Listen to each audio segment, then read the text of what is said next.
Are you overthinking your RV solar? Many people get their solar system sizing wrong. Learn why bigger isn't necessarily better and how to find your RV solar sweet spot for the perfect power on the road without the headaches or wasted money. Hi, I'm Hutch with Freedom in a Can, and in this video, we're going to help you find that balance between what you want to power and the right components to do it. And we've created a free downloadable worksheet that's going to walk you through each step of the way of planning out your own system. And last spring, we've installed a very robust system on our friend's school bus conversion project. So we're going to use that system as an example to walk you through this valuable resource. So let's get right into it.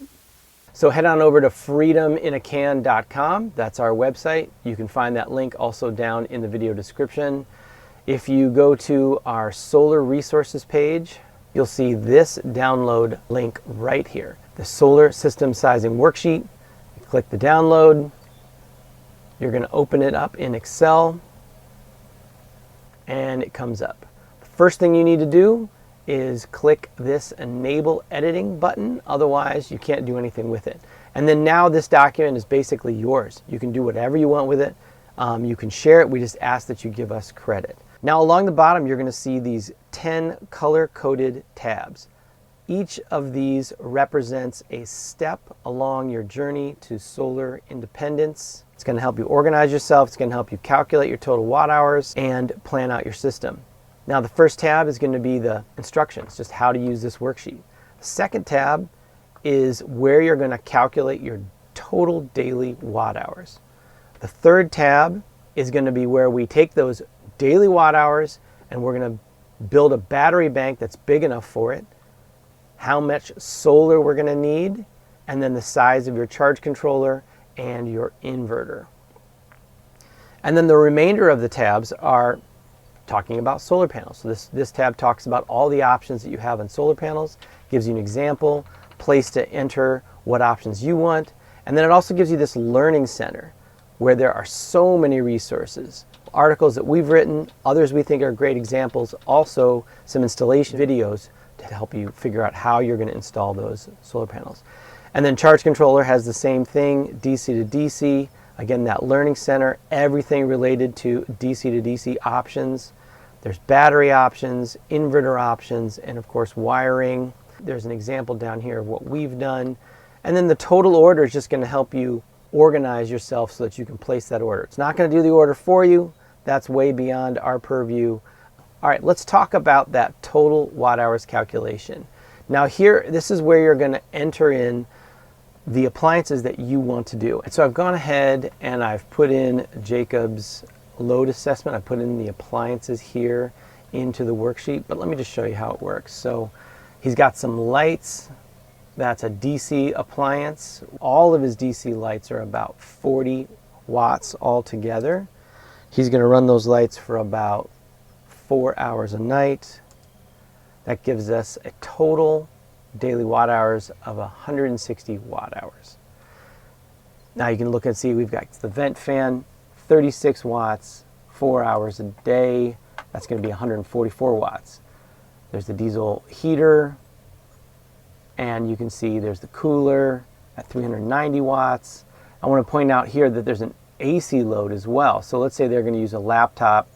You can choose AC load. It's a 300 watt laptop. Maybe you're only going to charge it like half an hour a day. That's going to be 0.5 hours for a total 150 watt hours per day, because they're really not going to use their laptop too much. Going down to something like hair dryer, you're going to choose AC. It's a high wattage appliance, 1500, but you're really not going to use it very often. Maybe a couple minutes a day or a couple minutes averaged over a couple of days. So we're just going to put 0.05 hours per day, which equals a total of 75 watt hours. So even though the load is really high, you're not actually using it for that long. Now, if you see something that you don't have in the list we've already created, like down here, he's added a water pump. You can just type that right into these open cells down here, and it'll still calculate everything for you. So the DC water pump is 12 volt appliance. Its max amps is 6.75 amps. So that gives you an 81 watts. Maybe we'll use that water pump 1 hour a day. Again, 81 watt hours. And what the worksheet will do is that it will add up all of your watt hours to give you a total magic number at the end of your day. So you can mess around with this, see what you want to run, and see the kind of system that you need based on that. So we've got a total watt hours of about 1,500 watt hours per day. The DC watt hours is 1,275. The AC watt hours, that's again alternating current, 225. Max load, now the max load in AC is going to be 1,800 because that's based on that hair dryer, right? Pulling a whopping 1,500 watts. Okay, let's take this number and we're going to go to the second tab. Step 2, calculate the size of your solar powered system. It brings in those numbers from your total watt hours calculations. So you got 1,500 watts daily. Max load is 1,800 watts of AC. Down here, we're going to put in the amount of days we want to go without sunlight, the number of sunlight charging hours per day, and that's going to spit out what we need in terms of a battery bank, a solar array, a charge controller, and an inverter. So let's go through this. So let me just point out real quick that any of these tabs with this little red triangle is going to sort of give you the assumptions of how these calculations are made. So you can check those out.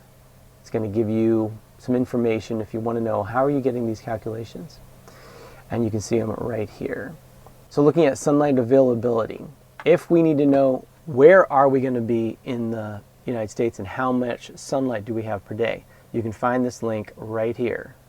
And that's going to give you the average amount of sunlight for a number of cities in the United States. So let's say we're going to go to Arizona for the winter. If you look at Phoenix, the summertime average is 7 hours, 0.13, and the wintertime average daily is 5.78 hours. So the annual average is 6.58.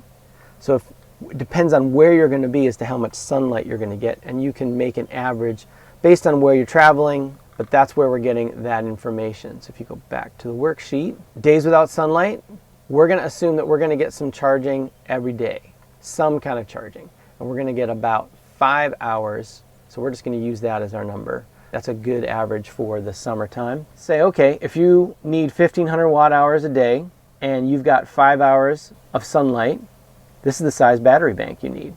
So I also want to point out here on the worksheet that any of these cells that are outlined in color is a place where you can make a choice and you can enter a different number than what the worksheet automatically calculates for you. So if we go down to battery bank here, and again based on 1,500 watts per day, if we choose a different size battery, like say a 200 amp hour battery, it's going to change the numbers of how many batteries we need.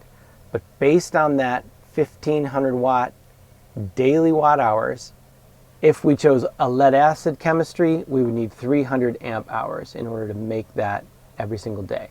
But in a lithium iron phosphate, we only need 153, or really 154 amp hours. So we're well overpowered with Jacob's 3 100 amp hour batteries that we've already got in the system.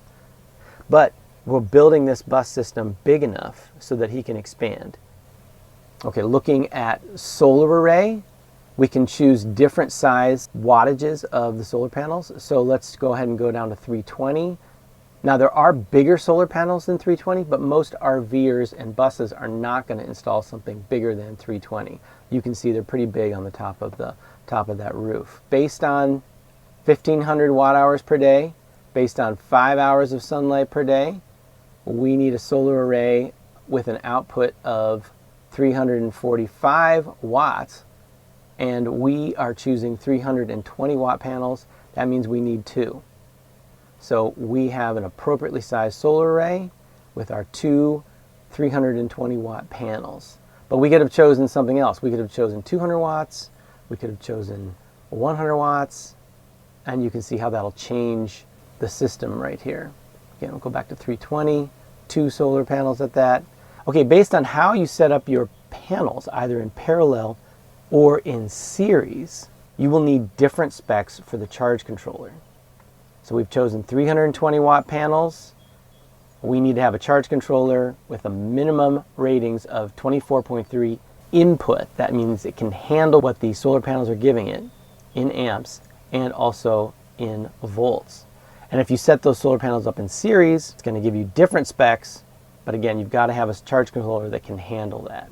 Okay, so then when it comes to your inverter, you've got that max load, 1800 watts, but that's not going to be your expected load. That's like if you were running all your AC appliances at one time, that's the max load, but you're not likely going to do that. So if you go back to here, you might say, okay, well, what was my AC load? Well, my AC load was a hairdryer at 1500 and a laptop at 300.